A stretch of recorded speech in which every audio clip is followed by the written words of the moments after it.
Welcome to another episode of The Neophytes, a special series within the Never Close the Inquiry podcast, wherein my good friend Thomas Mabes and I sit down and talk about current issues in politics. We are not experts, neither of us, and that's kind of the whole point. If we repeated our conversation today with the benefit of more time to think things through, it would be different, maybe in small ways and maybe in big ways. The message we're trying to convey is that it's okay not to know. It's okay to keep learning, and it's okay to change your mind. In fact, it's probably good. The fact that you believed something before doesn't mean that when presented with new information or upon reconsideration, you're still locked into that prior view. It's okay, in other words, to never close the inquiry.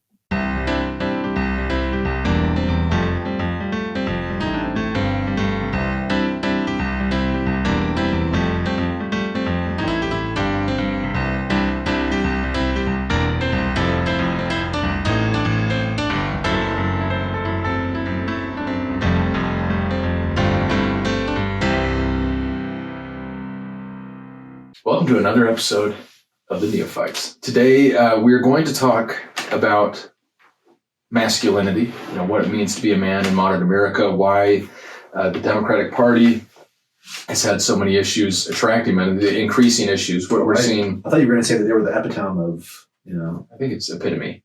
What's epitome? An incorrect pronunciation. So hey, Channing, high five!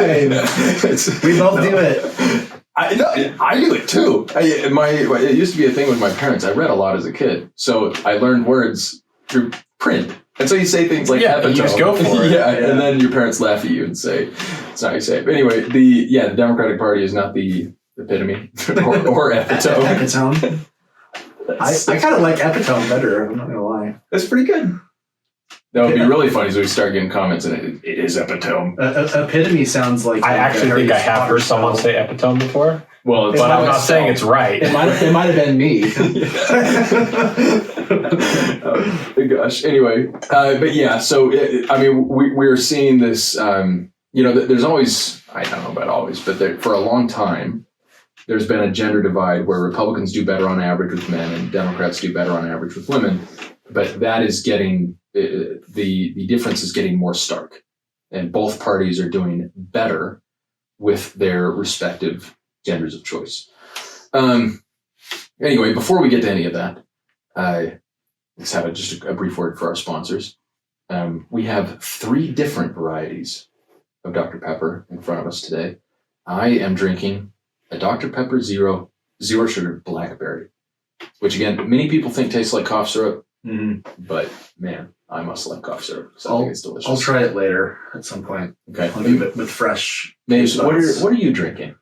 I am drinking the white version of just regular diet Dr. Pepper. Okay, because it was available. Nice. Is it good? Yes. Refreshing. Yes. Good. That'll work for our sponsor. Channing, how about you? Oh, I went with the classic. Okay. The harder stuff. The full-bodied Dr. Pepper with sugar today. Nice. Because you've earned it, man. I've earned it. It tastes delicious, and I just really wanted that today. And I was like, yeah, good. This feels right. Well, we'll see if you have a sugar rush and then crash on the back out of the podcast. Which one's the most masculine out of these 3 drinks? Oh, I think the sugar one. Drinking for sure. So what goes into that thought process? It has sugar. Yeah, the least regard for physical health. Maybe? Okay. And see, each of us, we're drinking the zero sugar, which is like, we're watching our figures. But then also, I went so far as to get more flavor. I think, if we're being stereotypical, I think. I am, to this day, I'm Dr. Pepper. I'm not throwing you under the bus on this one. Yeah. But I'm still so disappointed they got rid of Dr. Pepper 10. Because I actually thought Dr. Pepper 10 tasted better than Dr. Pepper Zero, which Dr. Pepper Zero is still incredible. Dr. Pepper 10 had 10 calories? It had 10 manly calories. That is how they, so that's how they marketed it. Oh. Is it was Dr. Pepper 10 with 10 manly calories. And it did, the marketing campaign was kind of like a flash in the pan. They Yeah. tried really hard for like Yeah. a month, and I think they just figured out that it was just not going to work. But it had like these action packed like little things of some manly guy, and it was always 10 manly calories. Okay, so I'm going to list 5 reasons why I wanted to talk about this today. But before I do that, you brought up the masculine or advertising for men. And I just wanted to know for our listeners, I think our listeners do know that they're listening to 3 straight white dudes. We are men, and we think the thoughts of men. Allegedly. Yeah. Okay. Allegedly, we haven't given anyone our blood work, but anyway, masculine advertising. Yeah, works like gangbusters on me. It's dumb. Like Old Spice, I have bought 35 varieties of Old Spice deodorant. They come out, so it's like, Captain. It's like, nice. Sasquatch. The other day I bought some Sasquatch deodorant. It smells great. Mm-hmm. Got this other one, Duke Cannon. See that one? I tend to have like 6 different smells of deodorant. I will say that I know we have a lot of other stuff we're going to talk about. We're going to probably get into that too, but I will say that I do think it is effective. And it is interesting how well it resonates with so many people. Like it really lands. Yeah. And I'll say I'm probably a little less prone to like actually buying stuff like that, because I am very particular on things that I don't know, that like I want or have. So I'm not like prone to be like, oh, whimsically, like, I like that ad, I'm gonna just go try it. I'm not as susceptible to that. But I will say it sticks with me, and I remember it, and I will say the brand recognition, like in my mind, it definitely works quite effectively, because I'm like, I remember that. I know that brand. I know those products. Yeah, no, it works unbelievably well, and I do buy it. Yes, I'll give it a go. Okay, so I was thinking of this for 5 reasons. 5 reasons it felt timely. One of which is that this weekend, we're now recording on Sunday, the Lord's Day, the Christian Sabbath. This weekend was FitCon here in Utah, fitness convention, which is owned by a very good friend of ours. Thomas volunteered at FitCon, and I went down with our shared personal doctor and other good friend, Dr. Justin Coles, who's fantastic. Can be another sponsor. But we went down and had a good time there yesterday. And you have all these booths set up with people hawking various supplements and apparel and other things. You have a number of fitness challenges. All the branches of the military are there, letting people do pull-ups or deadlifts and whatnot. And then you have a bunch of events. So you have strongman, you have roller derby, you have armored combat, which is like, it's exactly what it sounds like. Yeah. It's people dressed up like medieval knights thwacking each other with swords. And you know what? I heard, I talked to a female. Okay. And she thought it was very stupid. and then she watched it. And then she thought it was even worse. Okay. All right. Well, yeah. Okay. Because to her it was like just weird LARPing. I mean, I could see where she's getting there. But it is LARPing, but like for real. Like LARPing is kind of like going through the motions of pretending, but these guys are like, they are hammering each other with these swords. It was very loud because it's metal hitting metal. Yeah, it actually, I mean, it's funny because it's sort of thing where if you were 6, you'd see that and think, that is the coolest thing I've ever seen. And I want to be like those guys when I grow up. Mm-hmm. And then as an adult, it's like, all right. As an adult, it's like, how does someone even... How do you know this get exists? into that? Yeah. How do you... So there's definitely an online... Facebook group. Yeah, there's... That's what happens with the internet, is people that have these really niche interests can find each other and see the upside of the internet. Yeah. Very interesting. But then you also have powerlifting, boxing, wrestling in the like WWE sense, arm wrestling, CrossFit and high rocks, jiu-jitsu, various obstacle courses. It's really cool. Mm-hmm. And anyway, there are tons of women there. Obviously, I think a lot of them. No, there are tons of women there. Yeah. There really are. Mm-hmm. Very, very interested in fitness, all those sort of things. But you also have a lot of of men. Of bros. Searching. Yeah, a lot of bros searching for some kind of love. Searching for betterment. They have testosterone, like they have TRT doctors. They're like, you used to have weed doctors down in Venice Beach. It's like, you give someone $50 or whatever, you can get a prescription for some medical cannabis. I think it's probably not that hard to get a prescription for some testosterone replacement therapy. And there are a lot of people searching for betterment, be that through non-pharmacological or pharmacological pathways. Anyway, so and also we've seen, especially with this current administration, I think this kind of hyper focus on that kind of masculinity. RFK Jr. is very famously on TRT and is a big promoter of it, remaining virile into your autumnal years. Then second thing that had me thinking about this was a couple of articles I read yesterday. It was an article by a guy who masquerades as the last blue dog on Substack. So you guys look a little confused. It's a reference to blue dog Democrats. Okay, so you still look confused. Kind of like Bluey, or no, not like Bluey, the blue Australian dog. Blue's Clues. Also, no, separate. Think conservative Democrat. And the funny thing about your confusion is that. So you. The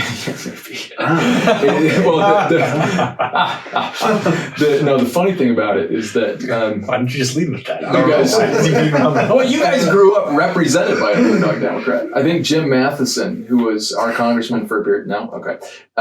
You're barking up the wrong tree. Yeah, your blue dog is barking up the wrong tree. I think he might have been chair of the Congressional Blue Dog Caucus. But anyway, so a conservative masculine Democrat he wrote an article about why progressives, basically how progressives continue to misunderstand masculinity.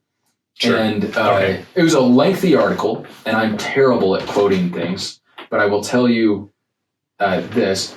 The gist of it is that the thrust of at least part of the argument was that progressives seem to be pursuing kind of two lines, one of which is that there is nothing inherently, like there's nothing unique about masculinity. Like that's what these are kind of like whatever differences there are a result of societal conditioning, that sort of thing. Or to the extent there are unique things that come out of men and their hormones or whatever, those are bad things that should be that we should work to suppress. And that was interesting. And the proximate prompt for him writing that was a podcast at New York Times, where I'm gonna get the people wrong on this, but I'll look it up and then I won't get it wrong. It was a conversation among Nadia Spiegelman, who was the New York Times interviewer, Ruth Whipman, who is the author of Boy Mom, a book about raising young men, and Frederick Joseph, who's the author of Patriarchy Blues. He's kind of a poet, it was a book of essays and poems. And I read that, and frankly, if you're the Democratic Party and you want to appeal to more men, I would not put Ruth and Frederick at the vanguard. They can hang out in the back. The other reason, it's like, they're not the tip of the spear. They're the base. If they're holding it, they're at the base, and then maybe they should not. They can, I don't know, rank juice boxes. I don't know. Then the third thing, maybe think about it, is that Democrats are sucking at appealing to men. And you can say, well, they shouldn't want to appeal to men because apparently what appeals to men is like this terrible stuff. Mm-hmm. Like, okay, but you can't really win elections without appealing to more men. So figure something out that's going to appeal to some men. And then obviously that's coming from my liberal perspective, where I think Democrats winning elections is not a bad thing. Then the fourth thing is that there are legitimately a lot of men I know who are in this broader like masculinity crisis sense, searching for meaning and purpose. I was invited by now I'm not going to use names, but by a friend of ours from high school, who was I think when high school very popular, has been successful in many ways, but has set up a Facebook group just where men can kind of open up among other men and look for inspiration or share struggles. Like it genuinely just a support group for men trying to be better men, which is a really cool thing, but also drives home that maybe the traditional places for that sort of thing have faded a little bit more into the background. So maybe a need that was met by, but I'd love to get them, but maybe there was needs that were previously met by something are met less well now. And then the fifth and final reason I'm thinking about is because I'm a man. I'm always thinking about this sort of stuff. I'm a man. It's not a very good reason. I think we should get that out of here. You don't think that's a good reason? No, it's good. Thanks. No, there's a bit of a masculinity crisis. I'm a guy. So anyway, going through a masculinity. Where do all of us fall on the spectrum then of? I think if I fall somewhere, I'm on the side of. Why does it matter to talk about it?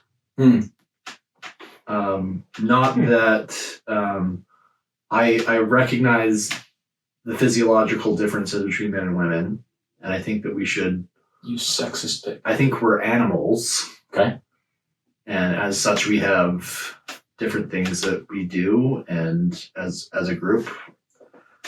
But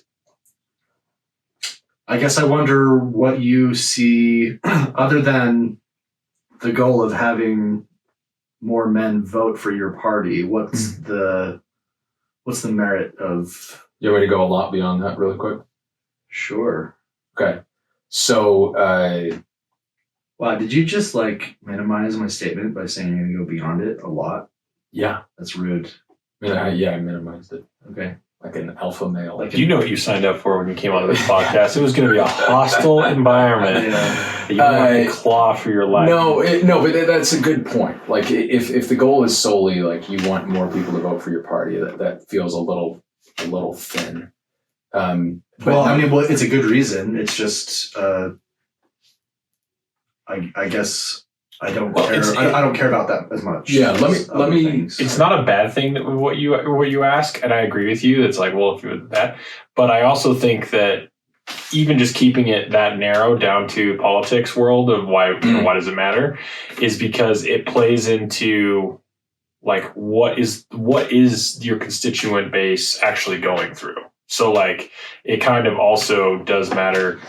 Yeah, you want to win elections, but that also means you have to understand and meet the needs of the people that your constituents are. So I totally agree with you as on a level, but at the same time, it kind of has layers to it. Yeah, well, you can make that political argument. It's the point of politicians is to represent, to represent some group of people, and if you cannot win the votes of some group of people, then they must feel like you don't represent them very well. So there's that. But also I think, so we've seen over the last, let's call it 50 years, a time during which we've seen many advances for women in particular that have been really good. And we can celebrate. We've seen men, the percentage, well, let me tell you the numbers I do know. It's for now for some time, women are absolutely smoking men at every level of education. They're getting more of basically every kind of degree. There are certain, I think, specialized professional degrees where men are still getting more of them. Mm-hmm. And not that men getting more of them should necessarily be the goal, but when women are getting that many more degrees at so many different levels, it's indicative that something has maybe gone a little wrong. And the shares of men who, as Seinfeld would put it, don't have prospects has increased to the point where I think it ends up being fundamentally destabilizing. So are we talking about incels now? Not necessarily. No, I think it goes. Okay. I mean, we could talk about incels, but I don't know the if it's about extreme. incels. That's That's the extreme. I think there's it's like that. That's there. it's the epitome. The epitome. No, like there are incels, and that's a real thing. But I think there's a very large group of men that are not incels, but who share many of the same struggles with, not seeing a place, not as easily finding a place for themselves in our world, whatever that means, and disillusionment, joblessness. I mean, it all ties in with a lot of things. These are economic issues. I don't know that they're, maybe that it's not a gender issue, but point is, I think there are problems. So what you're saying is, if we had been more firm about being a Judeo-Christian nation, then we would have firm gender roles that would inform us on what's okay and what's not okay in society. Therefore, Democrats have ruined America. Right. Oh, I'm with you at the end. How you got there is a little... No. I actually have also about gender roles was actually one of the things that I thought would be interesting thing to talk about on this, just for the sole get fact ourselves of canceled. Yeah, I'm ready. Okay, good. Yeah, let's go for it. No, but I think one of the challenges that we see is that when you don't have things that you train for, right? When you try to be a generalist in everything, and also you just don't know what the expectations are. What are you competing in? What are you trying to accomplish, right? Like what are the rules of the game? When you try to open it up of you can be anything, you can be anyone, that is great and true. But when you don't help lead people towards something like, hey, you can be anything, but what do you want to work towards right now, right? And helping people work towards things, people aren't able to really truly gain skills in certain areas. They're not really truly able to feel a purpose. And so one of the things that I feel like that's happened with this, people shunning the idea of gender roles is that I feel like there is just so much uncertainty. People don't know where they stand. People haven't been working on skills for their whole childhood, and trying to work towards things that I do feel like that does leave people possibly rudderless and in some ways less skills that they've specialized in. Yeah, that's interesting because I don't know that I fully agree, but I'm trying to. Do you think that through 1 second? I just want to say another thing, but I also think that the argument to having gender roles, there's a very valid side of it, is that people need to be aware that gender roles aren't just they have to be hard and fast, right? There has to be a flexibility to things, a give and take, an overlap as well of things. And also, just because someone doesn't conform to, a gender role doesn't make them any less of a person or less, anything. It's okay to operate outside of that structure, but I also feel like it should be acceptable to operate within that structure, right? Can I? Okay, so let me. I think a strong sell for Americans historically, this has been something that I think both parties have at times taken real advantage of, is the idea of freedom. Freedom is a huge sell. And I think part of the reason Democrats have done very well with women, this idea that's listen, you are free.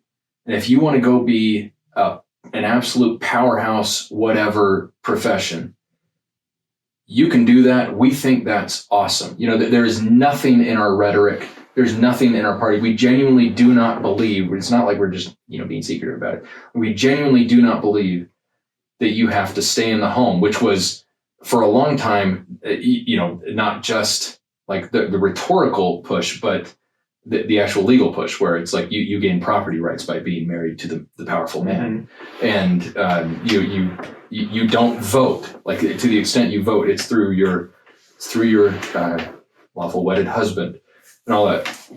Like they're, I think nowadays, especially, conservatives are generally very supportive of this idea of freedom for women to do what they want to do as well. But I think historically, if we just, contrast like conservatives and progressives in the sense that conservatives don't want change and progressives do want change, and then progressives have been on the side of opening up avenues for women. That's all great. I think the mistake that Democrats have made is, I think it is not in being positive about women, it's in not being positive about men. Because there are certain things that I think are, I don't know if they're more common among men, but they're plenty common among men.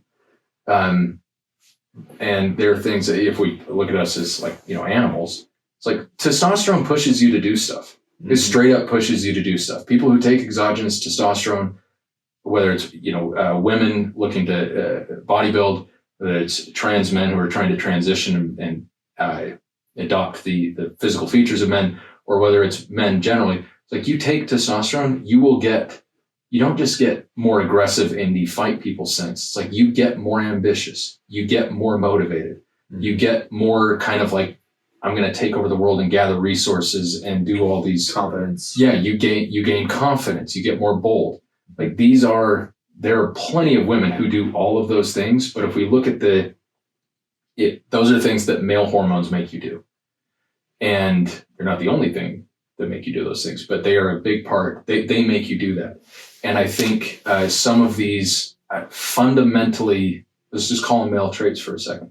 Some of these fundamentally male traits we've spoken about as being either simply a function of social conditions or flat out counterproductive to a happy and peaceful society. And I think that has probably not been a mistake, or probably not been the greatest idea.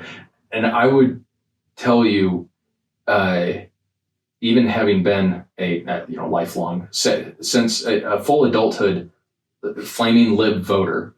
Yes. A voter like one Republican. And my favorite class in law school was feminism and the free market. It was an awesome class. So we had to talk more about that because it's kind of germane to this conversation. I was the only dude. There were 17 female students, and then the female professor. Awesome class. So interesting. It was like from an anthropological standpoint. It's like I really wasn't talking a lot. I'm just listening to all these women talk and debate, mostly among themselves, while I'm just the random token guy who did occasionally get to speak on behalf of all of the world's men, which was... We got screwed.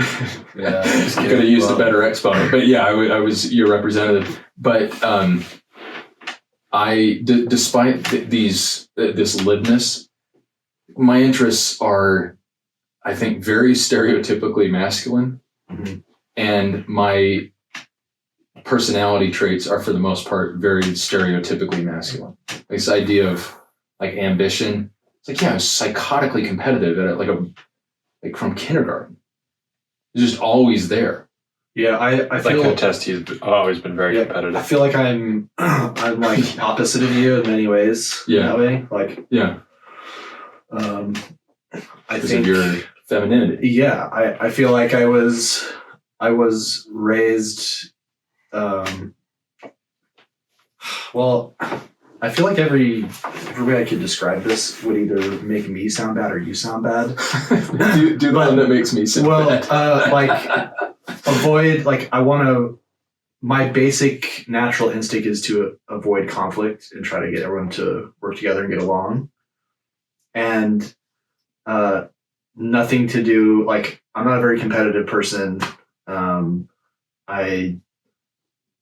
When people talk about toxic masculinity, I kind of roll my eyes, but I understand their point of view. But I see it more as like the people that are, like when people talk about toxic masculinity, I see the people that they're talking about, and it's like, okay, well, this person clearly has Like, that's fair. there's a lot going on with that person, and definitely I can see the toxic masculinity traits, but I'm either like a really good person to have this conversation with or really bad, because I don't really care about masculinity that much. And I don't know if that's because I'm just not a masculine person, and so I like avoid. I think one thing is that you feel comfortable with yourself to a degree. And I know you might argue that, but to a degree you feel very comfortable with yourself because you aren't in the searching mode of like, who am I? Like, what does that mean to me? You're that's not even a question for you, right? And I feel like that's different for a lot of people because they kind of really do like, what is my role, right? Like you just said, you like to be a peacemaker, right? You like to do these things, while other people may be like, what am I? Am I a winner? Am I a loser? Like people just like start asking like who they are, and so then they start looking into these things that all of a sudden. I would also add, and ironically, I think I actually really hate conflict too in most contexts. Mm-hmm. But which is part of why there's this side eye going on over here. You realize the whole point of this podcast is speaking to everyone at once. I know. I'm just saying, brother. You may not love conflict, but you have never been afraid. Very limited kinds of conflict. It's very specific, and I like controlling it. I'm very uncomfortable with most kinds of conflict. There's a very limited range of conflict that I'm okay with. And there's also a reason it's like you two are on this podcast and we don't have someone who's like a total ideologue who can't really be reasoned with. It's like if a lot of that kind of conflict is just no. Well, because I'm not masculine enough. Yes. I don't have the ability to be sure of my opinion. Well, there we go. Same. No, but I was going to say, I think, I would describe you as very stereotypically masculine in many ways. I mean, we're looking at, low like, IQ.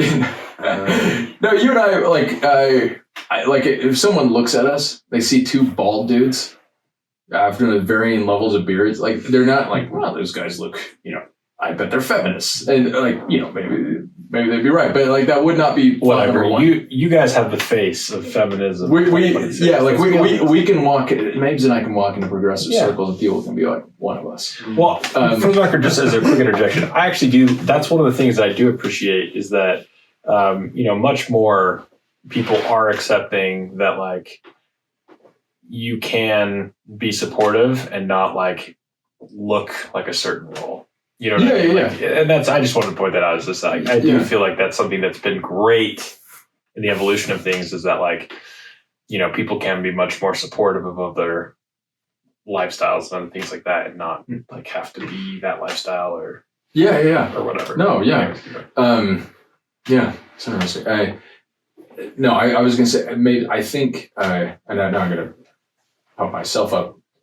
I think we're all comfortable to a degree with who we are, like in the sense of in the sense that trying to get better and be happier or whatever, but not like trying to reinvent. And when I had that feminism and free market class, I wasn't taking that because I was trying to earn points with the feminists. It's like it was just a really interesting class, and I was very comfortable being obviously an outsider. Yeah, very comfortable, like really. Really comfortable being there in my flip-flops and backwards baseball hat. Looking masculine as heck. Just looking kind of like I did every day at law school. It's just like kind of schlubby. As people are looking, they're like, that's the enemy right there. They're pointing over it. And that's the corner. Thing. Like, I'm pretty comfortable. Be the enemy. It's like, that's fine. Like, I don't feel, I don't feel threatened at all by that. Mm-hmm. And it has to be said, like my field is very female dominated. Yeah, it is. I was just thinking about the other day. I was like, I'm taking a few classes, and then also at work, and I'm doing the math in my head, and it's like I think almost like 96% women. Wow. Where I work. Wow. And is the one or two other guys the people in charge? Yeah. Well, one of them. Yeah. I don't know. Like, do we say that it's a female trait to want to take? So I'm in social work, working with people with substance abuse issues, and is it a female trait to want to help people, or like motherly quote unquote instincts, and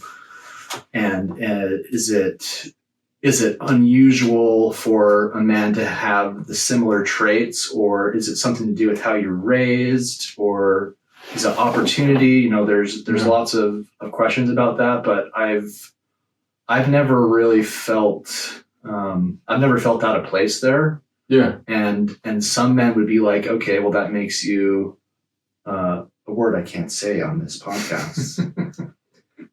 But I've never, I can say I judge myself about a lot of things and make up stuff that doesn't exist.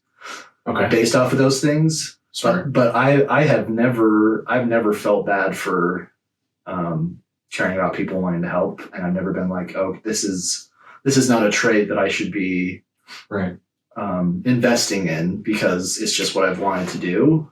Again, I think this plays into the fact that you're very comfortable with certain things. And then I'd also note, like, knowing that you're a social worker, like if you had told me at 18, it's like, Mabes is going to be a social worker, I'd be like, yeah, that's a great fit.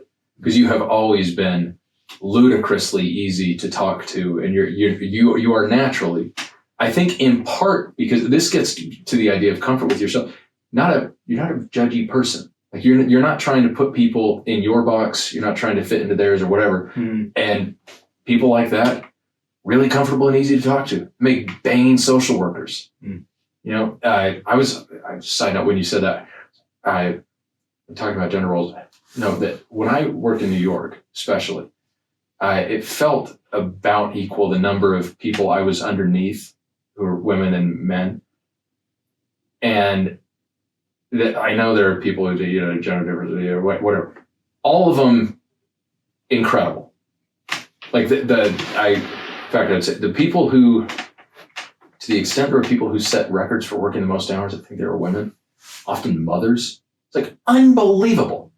And flat out, it's harder to do that as a mother, especially a mother of multiple children, than as a dad who has never had to physically produce another human being. Mm. So it just wanted to make sure that to the extent that we are emphasizing differences between the genders and all that, it's like when you speak in generalities, you should not be interpreted to be speaking of specifics.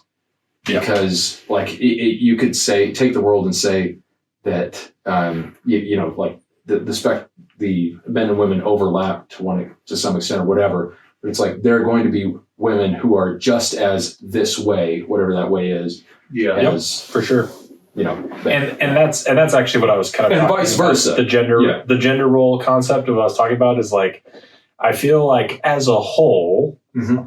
men and women have certain traits that they gravitate towards as having maybe more prone to positive or negative outcomes. Yeah, but there are so many people that don't fit that mold and have mixes of it and all that kind of stuff. And that's okay. That embrace those things. Yeah. But I just think it's people being afraid to talk about and again, I guess I want to step back and I'm maybe not like gender roles is, again, it's that scary thing that people talk about and it's has a lot of bad side to it. And I understand that. Yeah. But just being helping people find their place and not putting them in a place where it's just well, hey, look, here's some things that I can tell that you naturally, gravitate towards. Hey, let's lean into those things. And hey, by the way, here's some weaknesses. Let's shore some of those up, and work through that, right? And then also understanding that there are people that have strengths and weaknesses as well, and being fluid being able to give and take. And that's what would also build up being able to be a person who can be in a relationship with someone else, right? Yeah. Because they're going to have strengths and weaknesses. And guess what? Don't just like pigeonhole them into like this one thing and expect the person to like behave a certain way. It's how much better is it if you can overlap more, because then it's not just one person. It's like I know stay-at-home dads who have men with multiple degrees, with very significant earning potential, who are married to someone with more, or married to someone who maybe has less but wants to work more, and like that's what works for their family.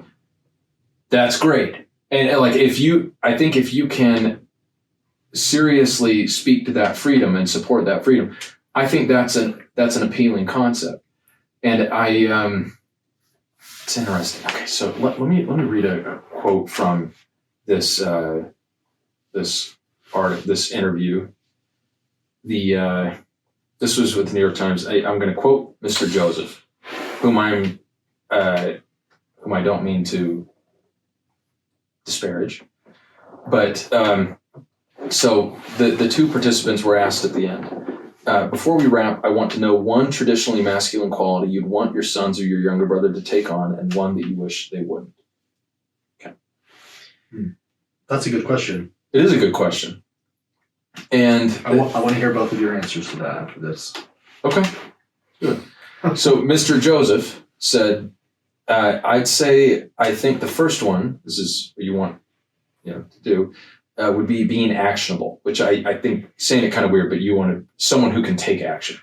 So I think that we have this idea of men in our society historically, like, this thing is happening, I'm going to jump in and try to do something. Can you be actionable about somebody saying you harmed me? Can you be actionable about someone saying I felt unsafe in this moment?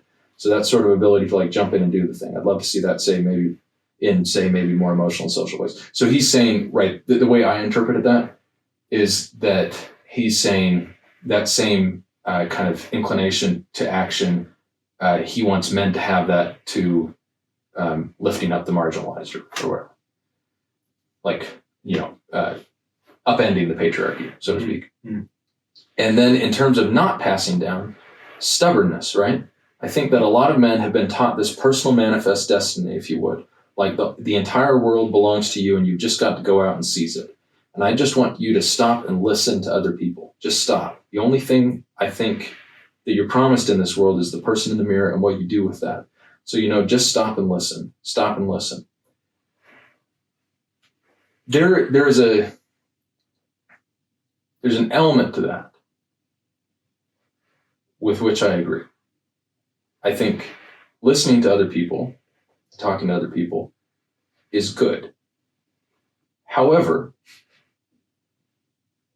I also think that the impetus to action, the impetus, ambition, this idea of I'm going to get very good at something and I'm going to do whatever. It is, one, it can be both good and bad, but it is there, so you want it channeled for good. And it also it's the sort of thing where it's how do I articulate this? Well, the stubborn one is the one that stubbornness is often good. I mean, I don't feel like that's a male. No. Oh well, no, that is not. Yeah. I mean, I feel no offense to women. Many of you are stubborn. Yeah. I would call a lot of the men in my life stubborn at different times, but I would say the same thing about. We could call it determined. Well, yeah, but right. Well, yeah, I think he's saying it in a negative way, but yeah, it's right, like context, determination, stubbornness, bullheadedness in the pursuit of something good and valuable is really good. But I also I agree with you. I think stubbornness was the wrong word to use there. Personally, I don't think the whole wrong concept. But go on. But I and this is where we might actually also disagree on. I personally see what he's saying in the sense of. I also agree that the world doesn't owe you anything. You know? No, it's not yours. It's not yours. Well, So here's where we're going to differ narrative. I don't think the world owes you anything. Sure. And so there's two ways to look at it. Yeah. It's the world doesn't owe you anything. So whatever you want, you got to go out and get. Sure. Or the world doesn't owe you anything, so don't go get it. But I also think, and I agree with you, you have to go get it, right? But there's a two side to that, which is make sure you don't have resentment because things may not work out for you and you may not be as powerful as you had hoped or be as wealthy as you hope because the world doesn't owe you anything. Therefore, don't let that be don't let that be a thing where, you're like, you become hateful, right? You become spiteful because, of like, it's the external locus rather than the internal locus, right? It's not things that I can control. It's, things outside of my control have ruined my life, therefore, or done these things. Therefore, they often have much more pessimistic, feelings and actions towards others. And I also think it really depends too on making sure that you're very cognizant of the decisions you make and the impact on others. Yeah. Because there are tons of people who are like, yeah, the world doesn't owe me, so I'm going to go get it. And it doesn't owe that person anything either. It's okay for me to step on other people to get to where I'm going. Yeah.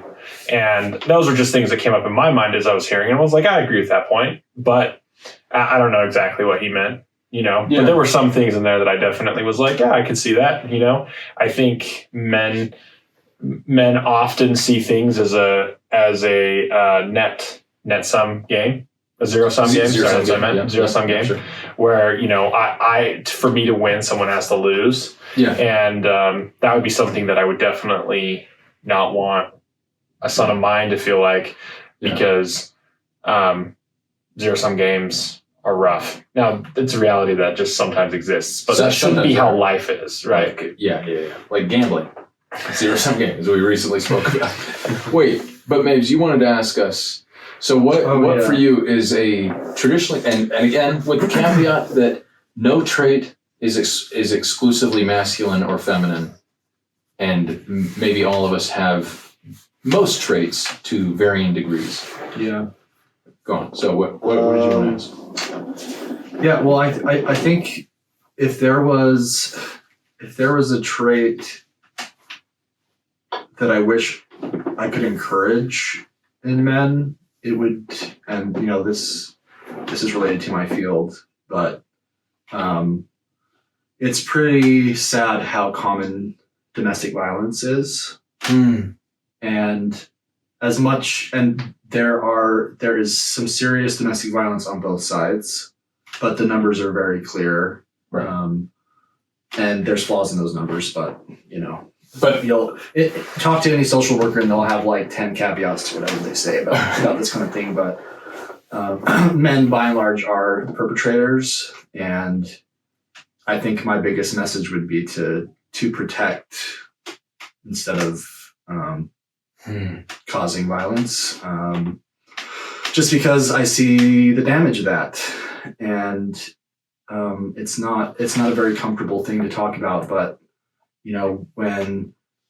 when people talk about toxic masculinity, I wish that the conversation would be more about that than about not that the toxic masculinity traits don't have merit in and of themselves, but by far for me, it's about violence against women. Wait, toxic masculinity traits. Sorry, just what are you thinking of? Like. I've seen some people interpret toxic masculinity as like someone that's just confident or like has an opinion, and if kind of like how when a woman like is like that, they're obviously like a B word or just like an we're all agreed on that. I just think I think that it's been taken out of context so much that the things that really matter aren't discussed with as much. Because like everyone knows that domestic violence is bad, but I feel like when people are talking about the negative traits of men, there are some that just really should be emphasized more. So if I was talking to a son, it would be like your job is to not harm anyone unless you absolutely have to, or like we live in a totally different world from where we came up evolutionarily speaking. So speaking to the testosterone stuff, like we have, I have different opinions than some in this room probably about, where we come from and why we're here. But to me, I feel like as men, like part of the reason we feel sometimes like we don't fit as much is that our roles have had to change quite a bit. We're not protecting the pack from wolves or hunting the deer or whatever. We're in whatever we call this right now, and that complicates everything. So I think we have biological things that make us do certain things or think certain ways, and we're similar to, like, we have to go back like tens of thousands of years to find the human being that's different than us. So meaning we can go back 10,000 years and the men there could be just the same as us. Like they understand culture, language, music. But we're in a period of time where we have a lot of advantages and things that we don't have to think about as much. And now I'm off the deep end here. No, I think you've hit on some really good stuff. Yeah, Can I answer the question too? Yeah, that's what I want. You are you're the podcast woman, so not allowed. Go ahead. No, so because as you were talking, I was like, okay, it solidified what I wanted to say because I was like trying to put it in, and then you said something because I was like in that protection vein as you are as well, like kind of like the protection stuff, and then I realized, and this is going to sound dumb because I don't know, it just does. Maybe that's that toxic masculinity facing it, but I would actually say the trait that I would want my sons to have is the immense capacity that men have to love, because I truly believe that men have an immense capacity to feel just such an overwhelming level of love and brotherhood and just care for others. Okay, so you're talking about generally. In general, yeah, just in general. And I feel like that encapsulates a lot of my feelings of that protect, that also of like, not just protect though what's yours, but to protect others as well, just because that's the right thing to do. Because there have been people who have protected things and done right by their family, but been terrible people for civilization, right? Because of the things that they've done in that name of protection, and other things. And that's what I was trying to encapsulate. So is the immense capacity to love. And then on the flip side of that, what I would not in the immense capacity we have to hate and to be angry and stuff like that. I feel like that is one of the skills that men have, of kind of one of the things that men have trait wise is that a lot of time I feel like making a decision comes faster for some men. And that's because they might be willing to jump into a decision and be like, thought about it for like 5 seconds and I feel comfortable with this. Let's see what happens. That's nice testosterone, willing to tolerate risk. And I'm not saying that's everyone, right? But I'm saying like, I feel like more often than not, I see that as a thing, and which in a lot of ways can be seen as a pro, but also as a con. And that con is that I feel like it also allows us to make snap judgments on people and decisions where we automatically categorize it as right or wrong, good or evil, just like different things like that. And to be very careful of being so solidified in some of those decisions that it impedes you to become more, to understand. And as you gain information and you learn more, being able to change your positions, to understand things differently. I don't know. That would be kind of like what I want my sons to be, to have the capacity to love, to protect, to think of others, but also on the flip side, to be careful with their decisions so that they make those decisions, they stand behind them, but they're also willing to understand the impact of those decisions. And as they get information, being able to learn from those, and not just being like in those situations where they're like, well, yeah, continue on that path. Okay, so I think I'm going to piggyback a little bit more off what Mabes was saying. Because I was more right than Channing. Is that what you're saying? Well, I think of you of the man in this podcast, so true. Yeah. Right. There we go. Yeah.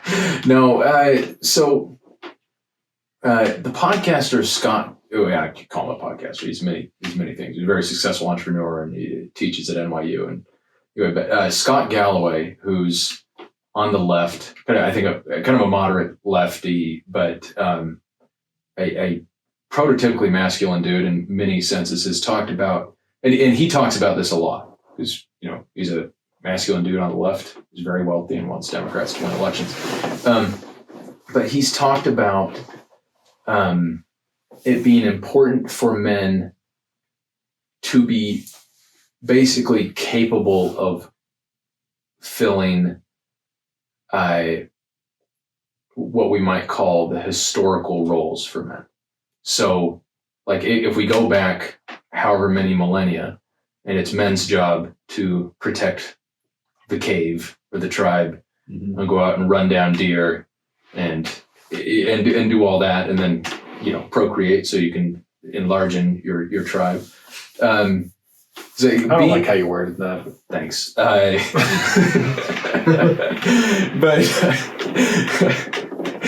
it's important to be capable of those things, and it's funny because like that. Ultimately, what I think he recommends, like what it comes down to, is try to do well in school, or learn a trade or something. Like do something where you can support yourself or a family.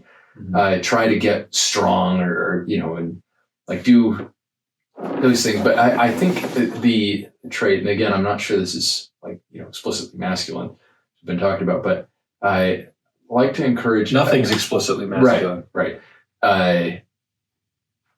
Is a certain intensity or maybe intentionality in the pursuit of capacity. So in the sense, like whatever role you want to fill, and for maybe, let's say, for the average man, that is going to be, you're going to want to over time develop the capacity to be a provider of some kind. You're going to want to develop the capacity to find a mate. Develop the capacity to have a family or a community, whatever you want to call it. But probably those kind of prototypically like fundamentally human things.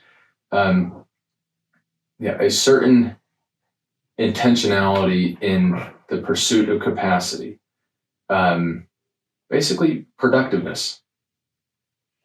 And then I think something that is bad, and again, this is fundamentally not exclusive to men, but I think that this gets back to the domestic violence point.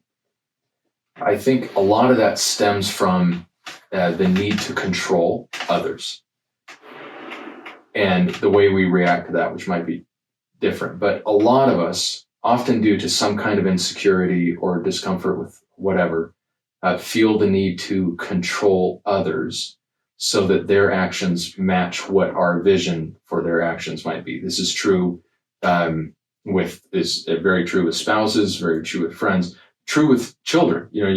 Kids. It's like part of the often when you get mad at kids, and there's obviously a long history of child abuse too. But when you get mad at kids, it's because they're not doing something you want them to do.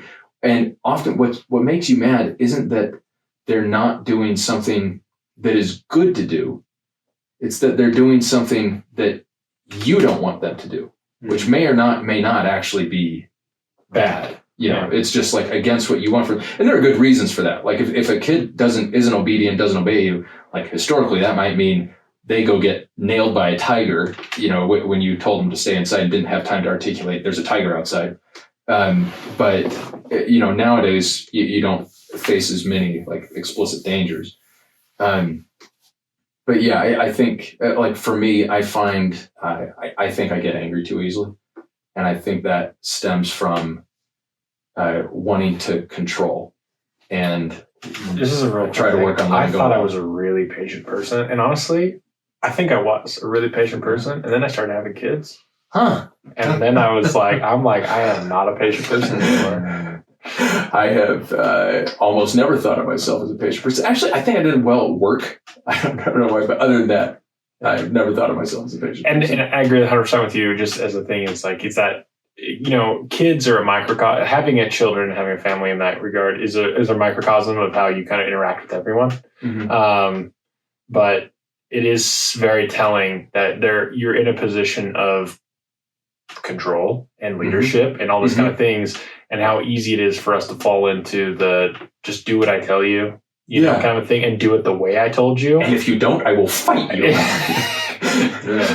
And if you don't, I am 5 times your size. We will fight and I will win. You will learn nature. Anyways, but it's true that like it is actually a really telling place is that when you're in a position of that, who are you? You know, kind of a thing, because if that's just a telling thing of what you would like to kind of manage all your relationships, right? Because if you're in a position where you can control people and you find yourself very controlling, you turn into a tyrant. Then obviously it's something that you can work on even just in your other relationships where you don't have control, because you're probably trying to gain control so that you can't. I don't know. It's just something that to me has made me more cognizant of, how do I interact not only with my kids but with other people? Because if my kids doing things the way that I don't want them to, how do I come off to other people? Well, and then ironically, it's like the problem, it's twofold. So one, you don't control your kids, you don't control other people, and then you get mad. You can't control yourself. Oh, absolutely. And so I think maybe the shift that we want to promote is this, and then this is where we get back into like, what is it?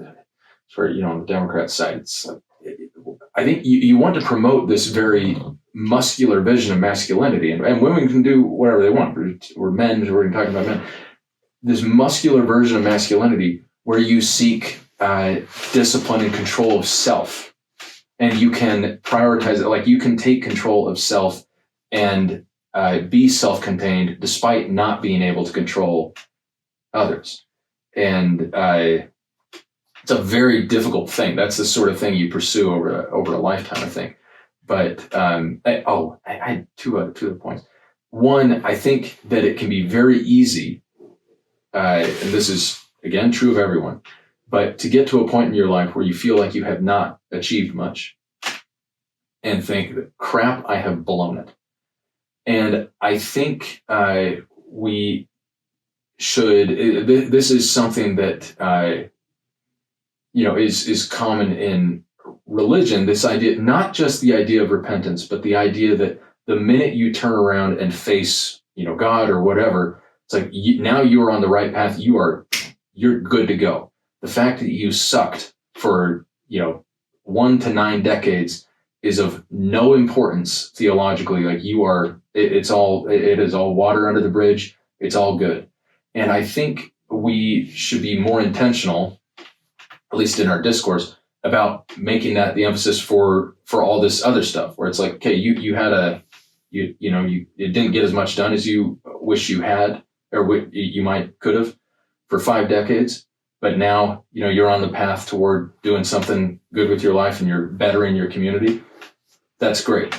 And from day one, it's like you're on it and you are a man or whatever.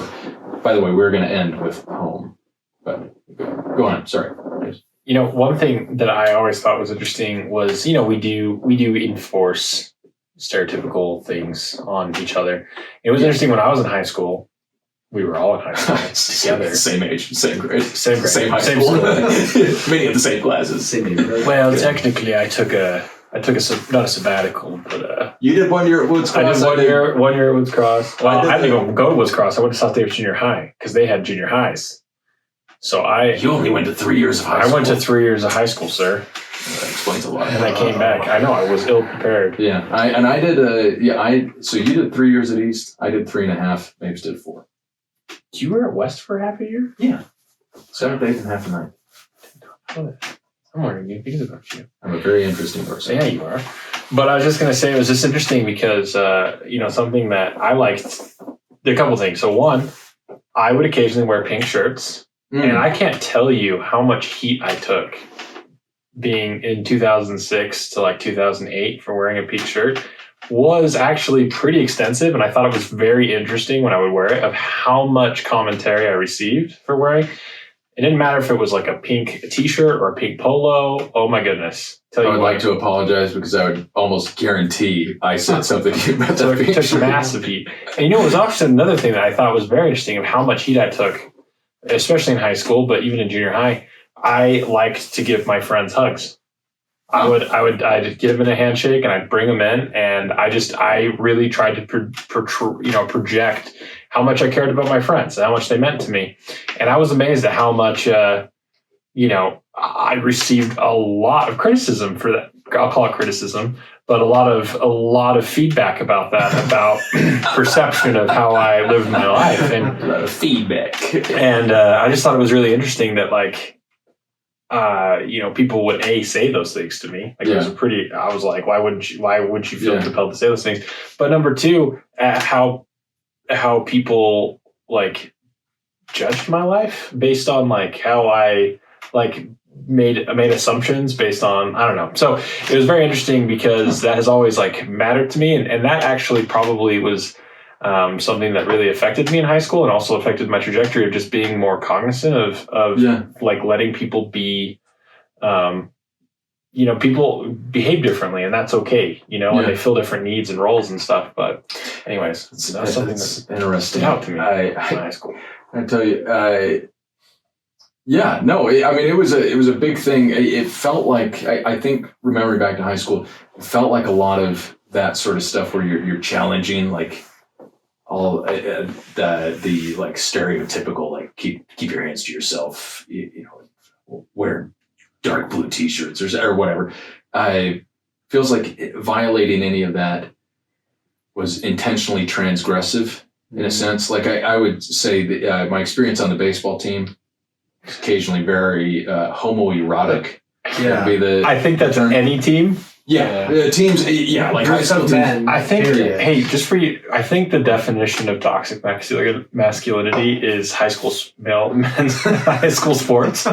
No, I'm pretty sure I can. No, it gets much worse. But Well, I would say, remember the Access Hollywood tape where it's Bush, Trump? Trump was saying to Billy Bush, you can do all these various non-consensual things to women, bad things we won't mention on the podcast. It's and he dismissed it as locker room talk.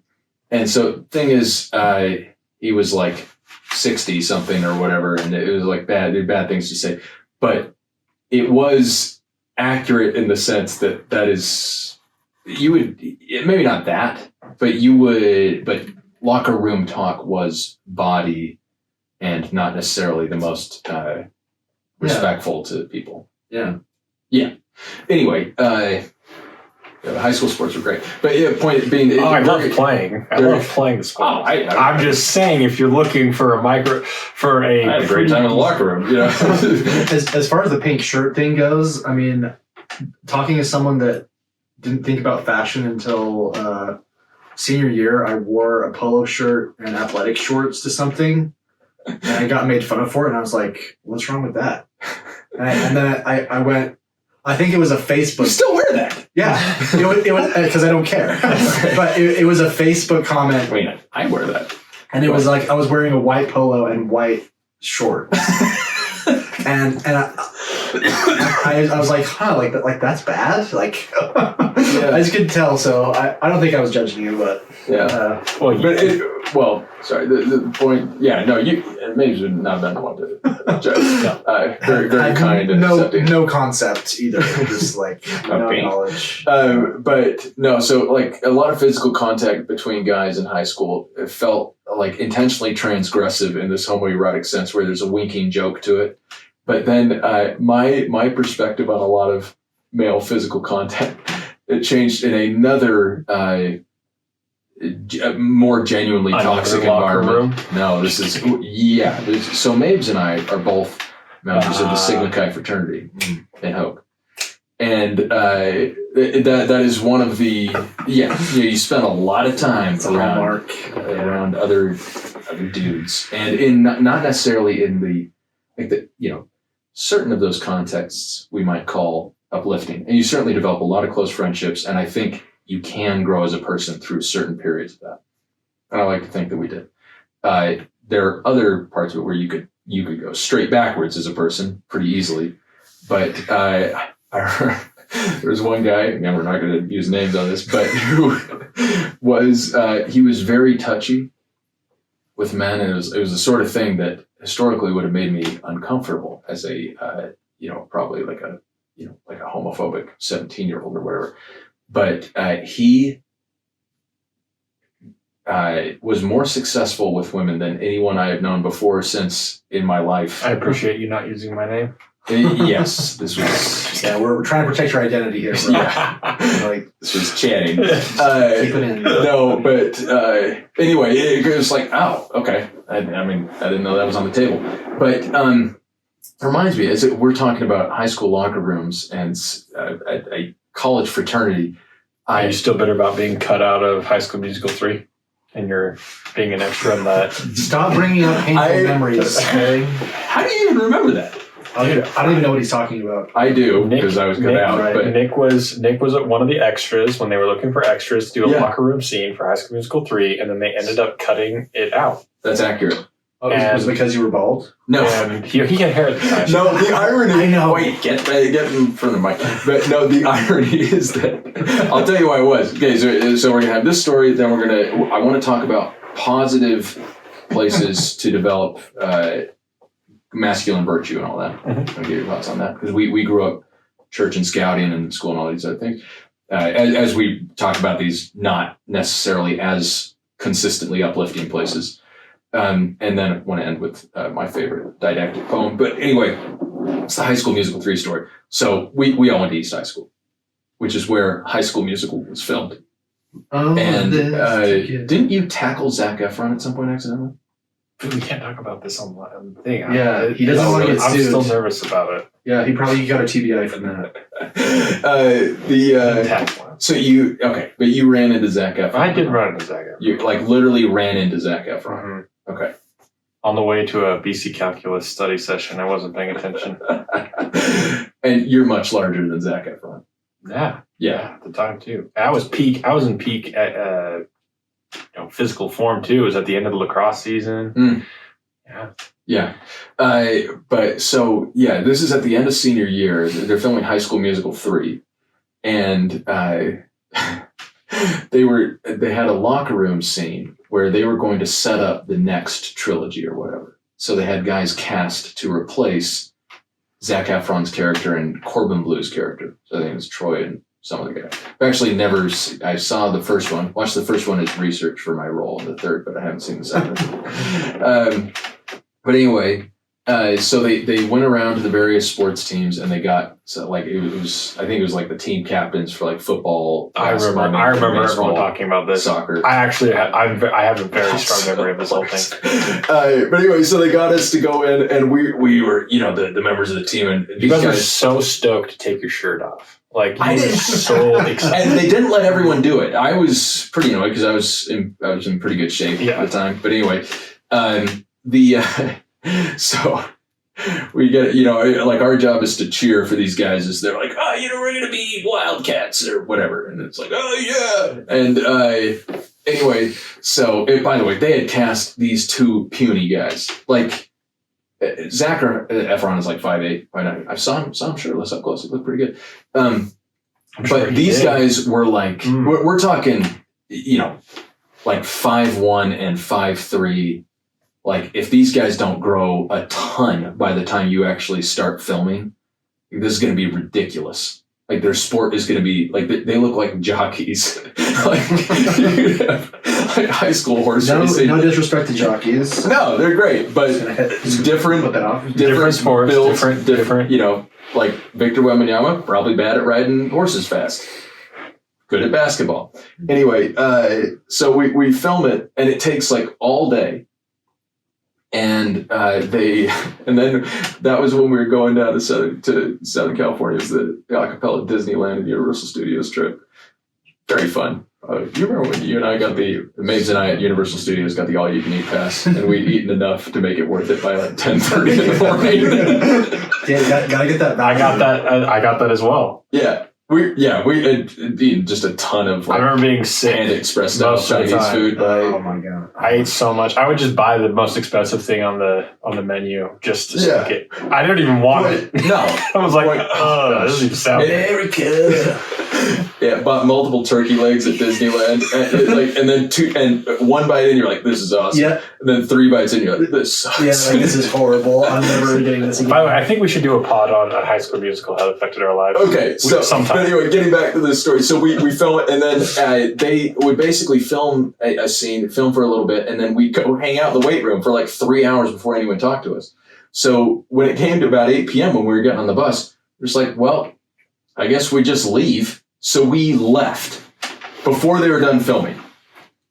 We just left and got on the bus and went to California, and didn't hear anything for a couple of weeks. We just like had our clothes from filming. And then they called us back because we needed to reshoot something. And in the interim, our friend, I think we can say his name on this because this is going to be complimentary. Christopher Toronto, who is, he is a subscriber.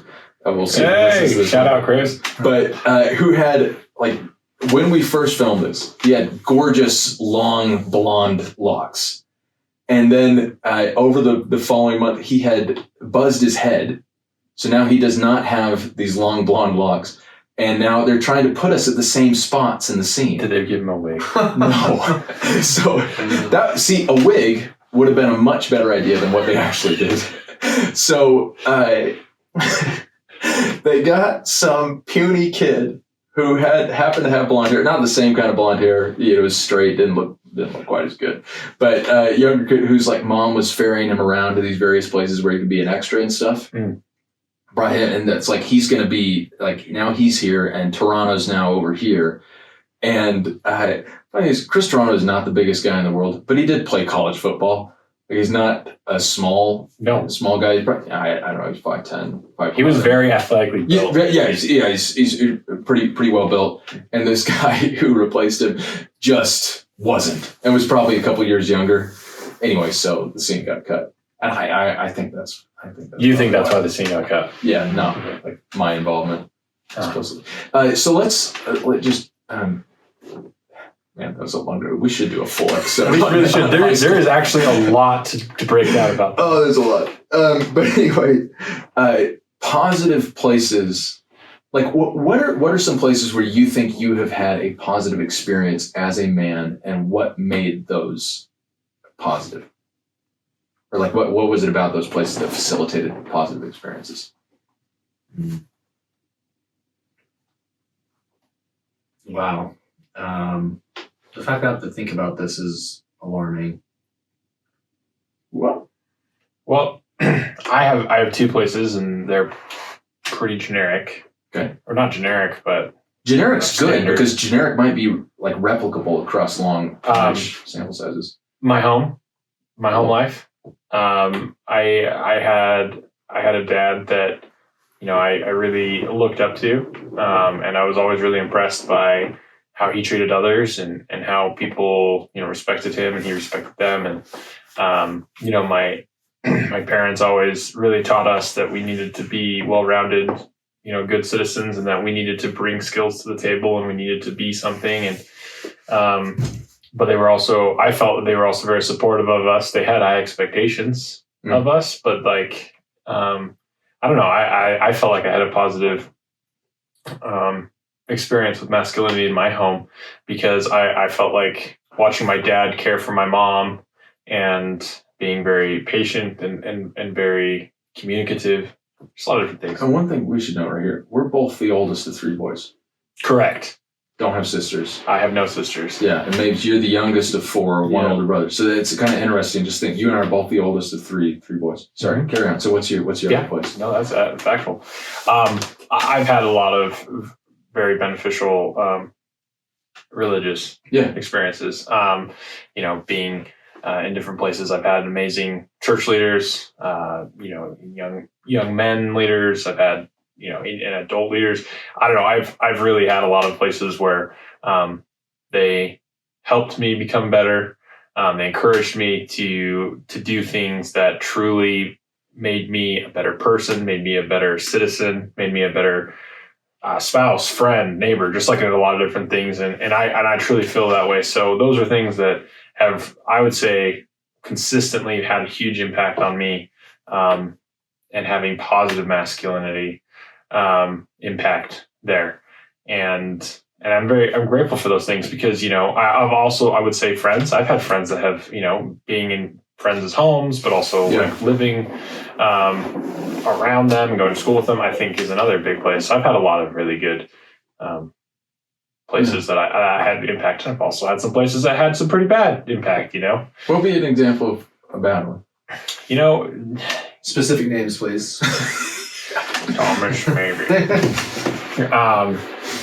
No, I've had friend groups that I befriended, and as you hang out with them more, you start to be influenced by them. You start to come to find things that they do that you didn't know before, and they influence you to, participate in things, in college and stuff. And you're like, okay, well, that's not the direction I want to go. Obviously places where I can easily, the internet, I have to be careful, with going into those kind of places because it's really easy to find things that, aren't positive, have very negative potential for it. So yeah, things like that. There's lots of things, and I would personally say internet's the easiest one, right? Because it's you have access to just anything from anywhere, basically, that has access to the internet, and so you walk a fine line of, hey, I'm studying this, and all of a sudden you just click on a couple websites, and all of a sudden you're on a chat forum somewhere, and. I don't know. It's just really easy. Yeah. Not that it's like something that, and for me, it's never been like a huge issue or anything, but I've always been caught. I've noticed that it's so easy. Like I would just be like, oh, look, that's a weird, why is that somewhere I could go from where I was? And I'd be like, wow, man, if you clicked on that, you could go, some weird places, right? And stuff. So I don't know. I think for me, it was, I don't know why, I thought about this earlier in the podcast. I forgot. But for me, I can't point to like exact moments, but I think something I value now more than almost anything else as far as like masculinity goes would be that through things like scouting and church while I was growing up and different community events, like doing plays and stuff at school, different teachers, just random men that I run into. And I think diversity of what it means to be a man is really important. And it's not like these people were saying, okay, Thomas, a man does this. Yeah. But it's just a quiet example of how they carry themselves or what they say. And some of these people are people that like you guys would know that are like in the community, and people are like, oh yeah, that's a really good guy. But a lot of them are just random men that were just doing their thing. And I'm like, oh, that's cool.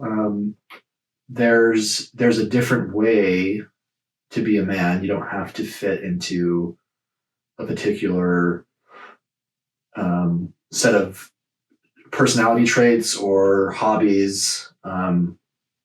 And that's probably contrary to some people's idea of what a masculine person would do or whatever. But for me, and I really appreciate your guys' comments earlier about me maybe being more confident in who I am, which I think is true looking back. And I think part of it is because I was able to see examples of being a good person and being a good man.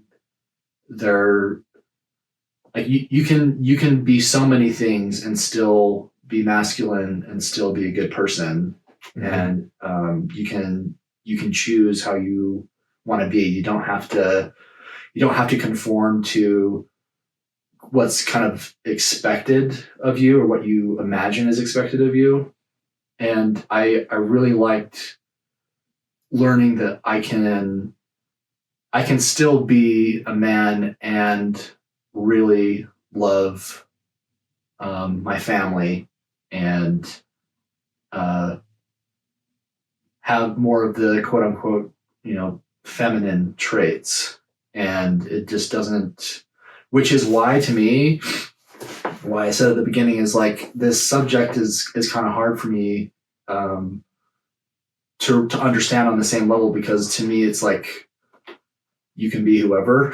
Yeah. But there are some things that we're expected to be as men, and I think I just learned at some point that you can be a quote unquote man, but have some quote unquote female traits or tendencies, and that's fine, because at the end of the day, you are like, we're all just human beings trying to survive and be good people as much as we can.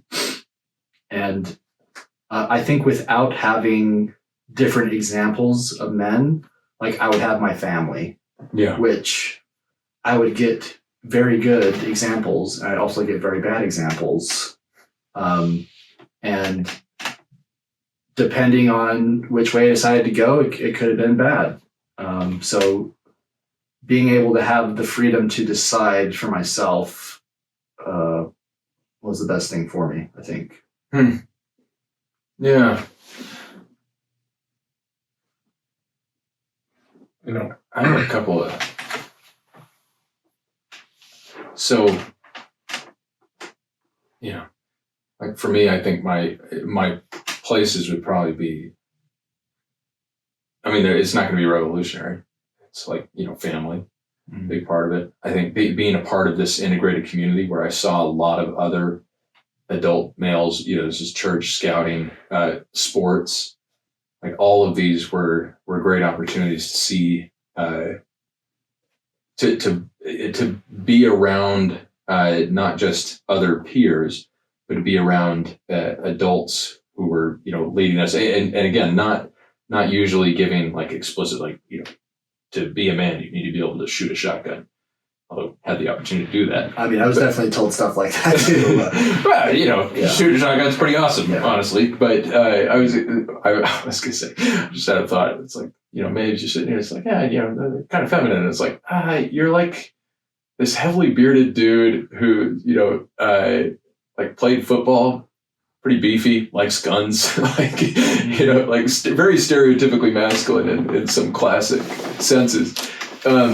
Smoke meat aggressively. Really well. Yeah, amazing. Yeah, really fantastic. So, it was all those kind of stereotypical places. It was really important. And then one thing I wanted to add, there's this, like to your point about the value of seeing adults who have done things, and not just seeing that they're doing one thing, having a lot of different examples. It's like, okay, I can go down all these different paths. The idea of representation, and this is a broader conversation for another day, where it's like, this is really relevant to, I think, minorities and a lot of people where you don't have as many examples. Like if you're a straight white male, you look at the world, it's like, what can I be? Mm-hmm. And it's like most things, and there's never a question, like you're never going to be, or in most paths, you're not going to be sitting there and thinking my straightness and maleness and whiteness is going to be a material impediment to my progress.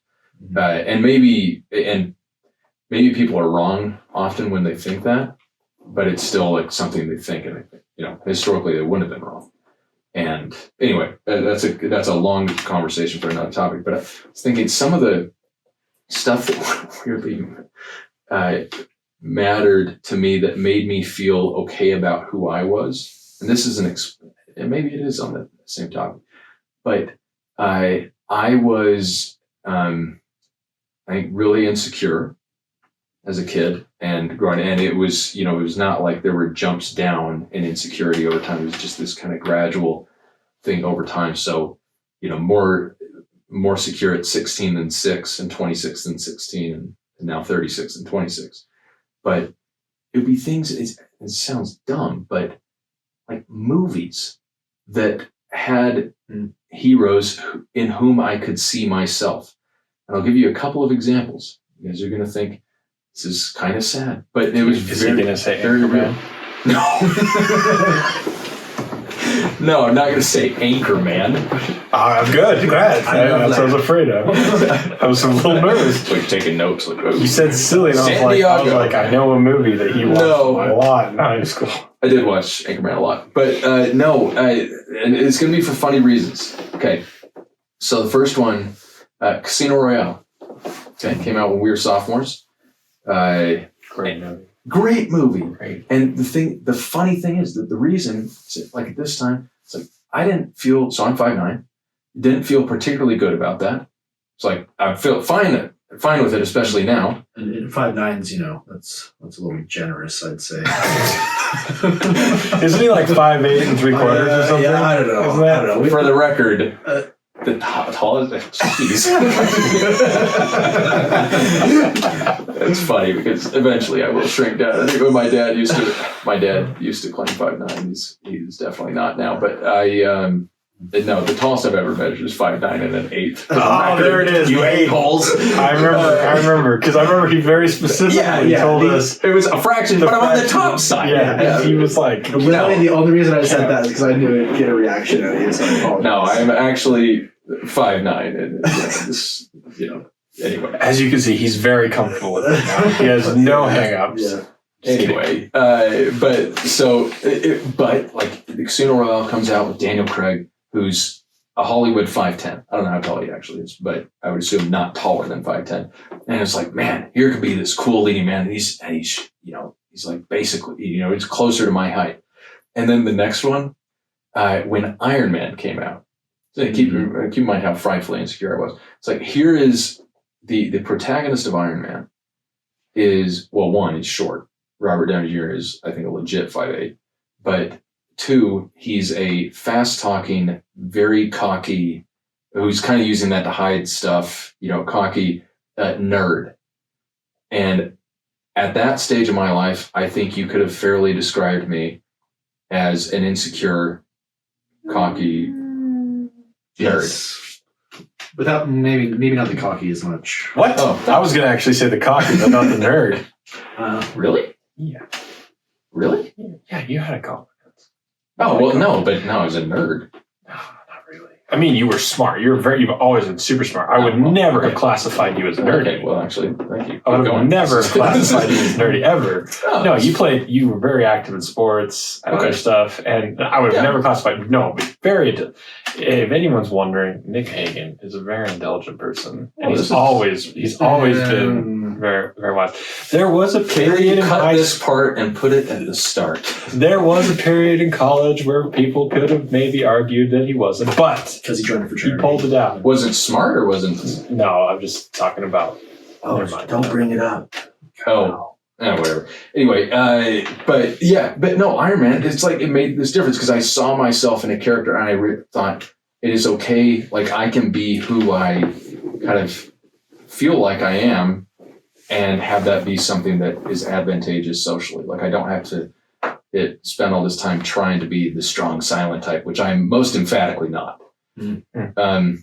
So no Brad Pitt movies, no Jason Statham movies. No, well, the third one is Jason Statham, but that's just because he's bald and in good shape. Yeah. No, or that Tom one Cruise. I was just wondering for sure. Yeah, no, any of those didn't. It's a little bit. No, I see a really short guy sprinting in his 60s, and I'm like, nice. that could be me. And Jason Statham, like I can tell you right now, he's 22 years older than me, and I hope I'm in that kind of shape. Oh, I'm absolutely. 22 years older than now, but. No, the ones who kind of emotionally, not Brad Pitt. Sadly, no, never. Fight Club? Never seen it. Well, it's because I'm not a toxic. Toxic masculinity. Those things don't appeal to him. But they don't appeal to me because I'm very enlightened. But no, I did not see myself in Brad Pitt as much as I saw myself in not Brad Pitt. That's fair. bringing it back around real quick, if that's okay. We're gonna have the longest podcast of all time. But the last thing I just wanted to bring up is actually I do know, having good role models and supporting other men, really, and supporting young men, is really, really important. I know of a family that they adopted some kids. Mm-hmm. And they adopted them at quite a young age, but they came from a really bad background and stuff. And as time has gone on, they have searched for who they are, and kind of stuff. And one of the kids, this young man, was like a super. He did really well in school. He was, a very kind kid, and then he got kind of into middle school and. Friends change because schools change, all that kind of stuff. Your interests start changing. Anyways, it's just really interesting to see and to talk to his family because at that time he started making friends that they started doing different things and they started talking about what it meant to be a man. And not just like this, not like, this is what it means to be a man, but it was like, hey, if I want to be a successful man, like this is what I have to do. And it was really interesting is from a young age, this kid and his friends, they started seeing people online that were living a certain lifestyle. And they were like, that looks fun. Yeah. People respect them. People fear them even. Yeah. And they started behaving that way, and their lives progressively started going what we would say downhill because socially a lot of these traits that they were trying to emulate are not traits that work well with others because they're very selfish traits. They're very, this is the toxicity, we're talking about, and to see the progression. Cause I was able to watch this and to have my own encounters with this young man and to see him say things. And I remember I was talking with this young man one time and he honestly said that he respected Andrew Tate. And he talked about, he kind of mentioned about the lifestyle, and how like all these things. And I come to find out that him and his friends really idolized several influencers kind of in that vein. Yeah. And anyways, long story short, he's made some choices and now he's not even graduated high school. And there are consequences that now he has to deal with the rest of his life. That have been made. And it's one of those things that you look at and it's that emulation, right? Of like, what does it mean to be a successful man? What does it mean to be a man? Whatever, however you look at it. Mm-hmm. And role models matter. Yeah. Support matters. And just for the record, that family worked really hard trying to help him. Yeah. He made his choices, and that happens. People are free. Yeah. But like, it matters. It matters who we listen to. And can I tell you something here? Because I think this actually gets us back to where we can put a button on the conversation. People need to have better people to look to than Andrew Tate. And they need to, and it can't just be like your options are to make yourself and your natural instincts smaller, and you can't have power or whatever. It's either that or going after like a rapist who pimped out dozens of Eastern European girls on OnlyFans and lived in Romania so he was under less pressure from law enforcement. Mm-hmm. Like, just not a good human being. But he ran masculinity boot camps. Yes. People could go to learn to be a man. Yeah, right. Yeah, stuff like that. Yeah, and so, but the thing is, like, so this kind of circles back to this issue that for me is frustrating as a I think stuff like that, it should be frustrating to all of us as Americans, but then I think, or as humans, but then I think also where I think it's a real problem that we have one party getting more and more women and the other party getting more and more men. It's like, that is not good. We in an ideal world where we're just having competing ideas about how to solve common problems, we're closer to a 50-50 split. And we're moving closer to a 50-50 split. But you need options where it's like, no, you can ball out, and if, we all have different instincts and whatever, but if you are an aggressive guy who wants to work really hard and have an unbelievable career, and like that's going to be your path to finding a spouse and maybe date around a lot, it's like you can do that and be a good person. Like, I really do believe that. Like you can be a person of high ambition who works very hard and prioritizes something like a career or whatever, and you can be someone who is adding a strong net benefit, not just to yourself or your immediate family or whatever, or to your neighbor, your community, but your whole nation. Like, those are good things. It just like with all things, you want them channeled for good. Like, just don't do bad stuff. A successful man can be a good man. A successful man can be a great man can be a good man. Great woman can be a good woman. That's absolutely true. And it's kind of, again, gets to a broader topic, but this idea that they see being like Andrew Tate as the path to getting these things that people say men really care about. You want social status because you want to be able to get girls. You want to be able to have money. Like, that's what it is. It's like we have this drive to procreate. It's very natural. And women are legitimately attracted to high status men. There's like a bajillion studies. It's like, it does not matter how enlightened you are. It's like, there is a draw. Like, if a guy walks in and he's really good looking, he's 6'2", and he's got a lot of money and turns out to have a great personality or whatever, it's like, that guy is going to get more attention from women than the person over in the corner who has more enlightened views. Again, we're talking in generalities, but but it's like, that is like, there are a million studies to demonstrate that on average, that's how it works. And us, like, having gone through school and having been around men and women our whole lives, it's like, there were certain guys who got much more attention from women, and it was not. Yeah, as a guy with no money and no looks, I can say from an outside perspective. I mean, you don't have to have yourself on a podcast. No, it's like, we're on a podcast. We all look fantastic, but no, it's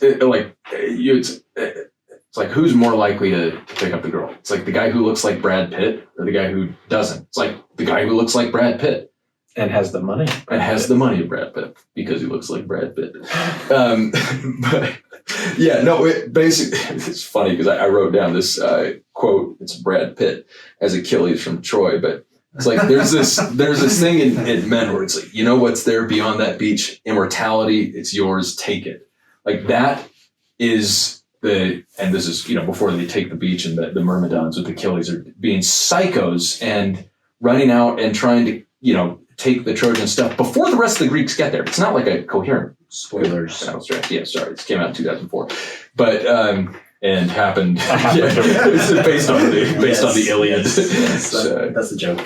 Yeah, sorry. Okay. Regardless, this info's been out there for a while. But anyway, you need a place for it. You want to welcome the people who hear that quote and are like, nice. And I say that as someone who hears that quote and thinks, nice. And like, I've always, I think, felt plenty comfortable on the political left, mostly because I don't care if someone disagrees with me on that. This is ironic for someone who's been so insecure in so many other ways, but in that way, more like you, right? Yeah, don't care. It's like, no, that is fundamentally, whether, I don't know, that's the way I am. Mm-hmm. Like, that is actually, like, the ambition is real, and it's a big part of why I left Utah to go to New York, and getting to a mental place where it felt okay to come back to Utah required a lot of different things, and there are other influences, but it's like, one of the things is that, and my wife and I, we talked about this at great length, but it kind of had to satisfy this, like, the ambition. Like, there had to be some way in which it allowed me to be the psychotic, kind of deranged, I don't know. I have no idea what my testosterone levels are, but in that sense, prototypically high T, and it's like I had to be able to do that to feel comfortable coming back. But anyway, what's your poem? The poem. Yeah, let's end with the poem. No, I thought your poem was the Infinity, whatever. No, for Brad Pitt. Immortality. It's yours. Yeah. Take it. I don't know if he's actually good as Achilles, but man, he looks good as Achilles. Anyway, this poem I think is again, it is written as a father speaking to his son. Everything in it is just it's applicable to women. Like, it is not a. Oh no, I'm gonna cry. I don't know. Maybe. If you want to. Suppress your emotions. No, it's Rudyard Kipling's If. It's oh good, I won't cry. I actually know this one. So yeah, I do actually have the poem memorized, but just to make sure I don't get any of it wrong, I'm going to read it. It's the only poem I have memorized, I think.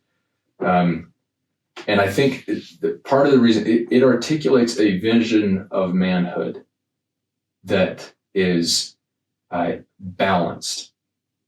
I think that is one of that. I think is maybe the political frustration we have, is that one party is pushing very hard a particular version of manhood, and one party is pushing maybe a very different one.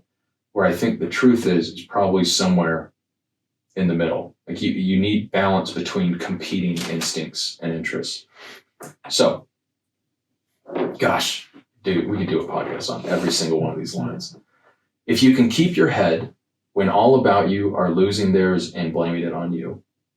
If you can trust yourself when all men doubt you, but make allowance for their doubting too. If you can wait and not be tired by waiting, or being lied about, don't deal in lies, or being hated, don't give way to hating, and yet don't look too good nor talk too wise. If you can dream and not make dreams your master, if you can think and not make thoughts your aim, if you can meet with triumph and disaster and treat those two impostors just the same, if you can bear to hear the truth you've spoken, twisted by knaves to make a trap for fools, or watch the things you gave your life to broken and stoop and build them up with worn out tools, if you can make one heap of all your winnings and risk it on one turn of pitch and toss, and lose and start again at your beginnings and never breathe a word about your loss, if you can force your heart and nerve and sinew to serve your turn long after they are gone, and so hold on when there is nothing in you except the will which says to them, hold on. If you can talk with crowds and keep your virtue, or walk with kings nor lose the common touch, if neither foes nor loving friends can hurt you, if all men count with you but none too much, if you can fill the unforgiving minute with 60 seconds worth of distance run, yours is the earth and everything that's in it, and which is more, be a man, my son. All right, and that was the interview. Thank you very much for listening. If you wouldn't mind, please do leave a review for the podcast. I believe those are important. And subscribe to the newsletter, which will be linked in the show notes, or can be found at neverclosetheinquiry.substack.com. Thanks.